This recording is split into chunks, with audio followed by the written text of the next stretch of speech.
Débutés en mai 2018, les travaux de réhabilitation des halles centrales se poursuivent. On peut dire qu'il y a une très grande avancée. Vous pouvez constater que le dallage a été coulé à la fois sur la partie où il y a un sous-sol, il y a les voûtins d'époque, et sur la terre pleine. Et donc, il y a des travaux qui se font en parallèle. La superstructure qui est extrêmement visible parce que c'est la partie bois, ossature.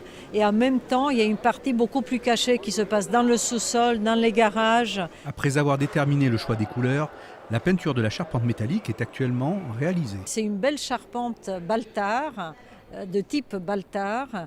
Et donc, comme vous pouvez voir, on a fait le choix de conserver le bois avec tout son côté naturel, même s'il est un peu vieilli, avec la patine du temps pour mettre justement en valeur l'âge de ce bâtiment, tout en le modernisant par les apports qui vont se faire au niveau des commerçants. D'un côté, on préserve le bâtiment, on fait ressortir l'essence même et le charme de ce type de bâtiment. Et en parallèle, on reste très très sobre, très discret, très humble même dans l'aménagement des commerces. Il faut que ce soit moderne, mais il ne faut pas qu'on oublie le bâtiment lui-même. Ce sera un bâtiment patrimonial avec un look complètement nouveau sur l'intérieur, un outil de travail avant tout pour les commerçants.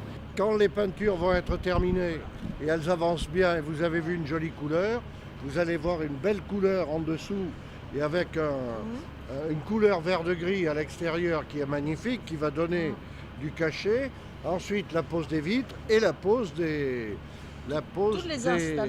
installations de l'ensemble des commerçants des Halles. La phase suivante, ça va être de délimiter les cases des commerçants par des petits murettes, les séparatifs.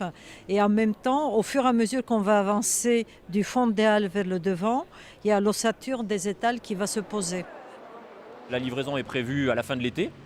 Pour l'instant, le calendrier tient bon. On n'a pas eu trop d'intempéries, donc tout le monde a pu travailler dans de bonnes conditions. Et l'enchaînement, le début de la pose des étals devrait se faire courant mars.